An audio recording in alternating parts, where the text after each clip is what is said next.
এখন বাড়িটা তো একবারে ভূতের বাড়ির মতো হয়ে গেছে, মানে স্তব্ধ ভাঙ্গা চুরা কি আয়না ঘর বইলা কি একটা অপবাদ দিয়ে ওনার বাড়িটারে এমন একটা অপবাদ দিয়েছে এখন বাড়িটা ভাঙ্গিয়ে তছনছ। ধানমন্ডি ৩২ এ যেন ভূতের আড্ডাখানা। গত ৫ই আগস্ট ছাত্র জনতার গণ অভ্যুত্থানে শেখ হাসিনা তাদের দলের নেতাকর্মীদের নিয়ে দেশ ত্যাগ করেন। এরপর আওয়ামী লীগ দলের উপর যেন কালো নজর পড়তে থাকে। গত ৫ই ফেব্রুয়ারি শেখ হাসিনা ভার্চুয়ালি তার নেতাকর্মীদের উপর ভাষণ দেন। সেই ভাষণকে কেন্দ্র করে ছাত্র জনতা ক্ষোভে ফেটে পড়ে এবং সেই ক্ষোভ থেকে বুলডোজার দিয়ে শেখ মুজিবুর রহমানের এই ঐতিহ্যময় বাড়িটি মাটির সাথে ঘুরিয়ে দেয়। আজকে আমরা সেই ঐতিহ্যময় বাড়িটি দেখানোর চেষ্টা করব আপনাদের, এবং এই বাড়ির ভিতর এখন কি হচ্ছে সেটি দেখানোর চেষ্টা করব। চলুন দেখে আসি। কেউ বঙ্গবন্ধুরে পছন্দ করে, কেউ করে না, তবে 100-এর ভিতরে 90% মানুষে বঙ্গবন্ধুরে পছন্দ করে, শেখ হাসিনার পছন্দ করে না। যার ভালো লাগে সে প্রস্তাব করে, বা যার ভালো না লাগে বা যার এই জায়গাটা ভালো লাগে সে ভালো কিছু করে বা ভালো মন্তব্য করে।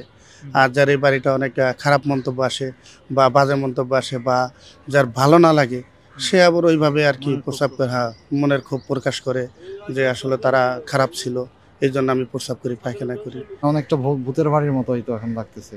একটা সময় এখানে ভিআইপিদের একটা ছিল, আন্ডারস্টল ছিল, কেউ ঢুকতে পারতো না, অনেক সিকিউরিটি ছিল। এখন তো আসলাম, দেখলাম, ঘুরলাম যে কি অবস্থা বা কি পরিস্থিতি।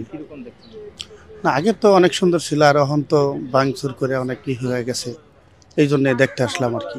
হ্যাঁ, একটা পরিত্যক্ত বাড়ি হিসেবে এখানে মলমূত্র ত্যাগ করাটা এটা স্বাভাবিক একটা বিষয়, ঠিক আছে? এটা অস্বাভাবিক কিছু না। এটা একটা পরিত্যক্ত নির্জন জায়গা, এটা তো এখন আর সেই আগের মতো নাই কোনো কিছু। আমার কাছে তখন ভূতের বাড়ির মতো মনে হয় যে অবস্থা।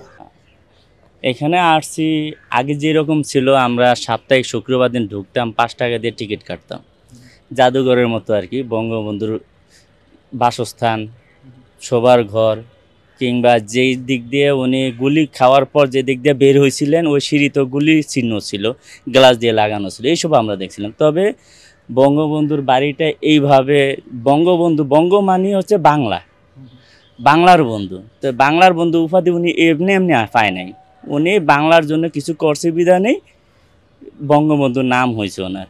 তবে এই বাড়িটা এবার ভাঙাটা উচিত হয় না। ঐতিহ্যবাহী এটি বাড়ি, আসলে ঐতিহ্যবাহী বাড়ি, এবং ছোটবেলায় তারা এখানে মানুষ হয়েছে, বড় হয়েছে, তারা এখানে থাকছে। তার বাবা ছিল, তার মা ছিল, তার দাদা ছিল এখানে। তো আসলে তার ভুলের কারণে আজকে এই অবস্থা, শেখ হাসিনার ভুলের কারণে এবং আওয়ামী লীগের কিছু ভুলের কারণে আজকে এই অবস্থা। শেখ হাসিনার কর্মকাণ্ডের কারণে শেখ হাসিনা ভুল করছে, উনি ভুল করছে, ভুলের খেসারত এই জন্য মানুষ ভুল করে, কিন্তু এরকম ভুল করে না। উনি ভালো ছিল, ওনারা আমি খারাপ বলবো না। ওনার যে এমপি মন্ত্রী ছিল ওটি সব ছিল চোর বাটপার, আর চোর বাটপারের কারণে আজকে ওনার এই বদনাম, আর এই ওনার বাপেরও বদনাম, আজকে উনিও দেশ ছেড়ে যাইতে হয়েছে। শেখ হাসিনা মানে পাপের প্রায়শ্চিত্ত করছে আর কি, যেটা মানুষ এখন পাবলিক টয়লেট মানে বানানোর চিন্তা ভাবনা করতেছে। এটা ভাই এখানে একটা সিকিউরিটি দেওয়া উচিত, প্রত্যেকটা বাড়ি হিসাবে প্রস্রাব করে, পায়খানা করে।